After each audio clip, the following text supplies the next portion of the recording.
നമസ്കാരം. തൊടിയിലെ ചെടിയിലേക്ക് എല്ലാ പ്രേക്ഷകർക്കും സ്വാഗതം. ഇന്ന് നമ്മൾ പരിചയപ്പെടുന്നത് വളരെ സുപരിചിതമായൊരു സസ്യത്തിനെയാണ്, നിലംപരണ്ട.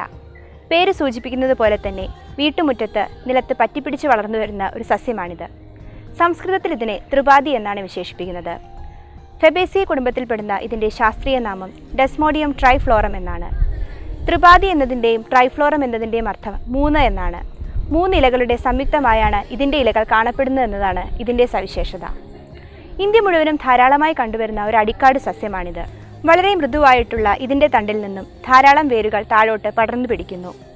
3 ഇലകളുടെ കൂട്ടമായി കാണപ്പെടുന്ന ഈ ഇലകൾക്ക് ഇളം പച്ച നിറമാണ്. വളരെ മൃദുവുമാണ്. വൃത്താകൃതിയാണ് ഇലകളുടേത്. ഇതിൻ്റെ പൂക്കൾക്ക് പിങ്കോ വെള്ളയോ നിറമാണ്. ഇത് ഇലകളുടെ ഇടയിൽ 1 മുതൽ 5 വരെയുള്ള പൂക്കളുടെ കൂട്ടമായാണ് കാണപ്പെടുന്നത്. നീളമുള്ളതാണ് ഇതിൻ്റെ ഫലം. ധാരാളം ഔഷധ ഗുണങ്ങളുള്ള നിലംപരണ്ടയുടെ സമൂലം, അതായത് എല്ലാ ഭാഗങ്ങളും ആയുർവേദത്തിൽ ഔഷധമായി ഉപയോഗിച്ചു വരുന്നുണ്ട്. ഇതിന് മധുരരസമാണ്, ശീതവീര്യവും. പിത്തഹരമായാണ് ഇത് പ്രവർത്തിക്കുന്നത്. അതുകൊണ്ട് തന്നെ കുട്ടികളിൽ കണ്ടുവരുന്ന ചൊറിക്കും വ്രണങ്ങൾക്കുമെല്ലാം ഇത് ധാരാളമായി ഉപയോഗിച്ചു വരുന്നുണ്ട്. വിഷത്തിനും രക്തദുഷ്ടിക്കുള്ള കഷായങ്ങളിലുമെല്ലാം നിലംപരണ്ട ഒരു പ്രധാന ഘടകമാണ്. നിലംപരണ്ടയുടെ കൂടുതലായിട്ടുള്ള ഔഷധ ഉപയോഗങ്ങൾ ഡോക്ടർ CM ശ്രീകൃഷ്ണൻ നമ്മളോട് വിശദീകരിക്കുന്നതാണ്.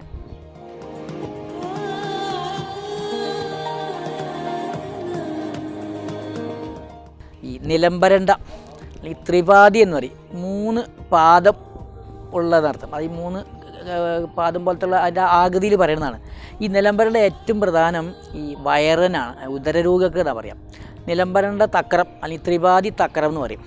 ഇത് ഈ ഒരു ലേശം എടുത്തിട്ട് 1 ടീസ്പൂൺ മഞ്ഞപ്പൊടി ഇട്ട് കുറച്ച് മോര് കാച്ചിട്ട് കുടിച്ചാൽ വയറിലുണ്ടാകുന്ന ഒരുവിധ അസുഖങ്ങളൊക്കെ മാറും. വയറുവേദന മാറും, ദഹനം ശരിയാക്കും.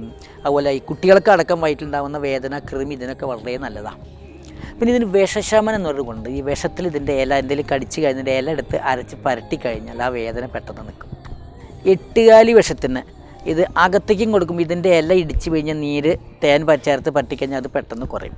പിന്നെ പൊതുവെ ഈ കരപ്പൻ, അതുപോലെ ഈ ത്വക്ക് രോഗത്തിന് ഇതിട്ട് മൂപ്പിച്ച എണ്ണ, വെളിച്ചെണ്ണ തേക്കാൻ കൊടുക്കും.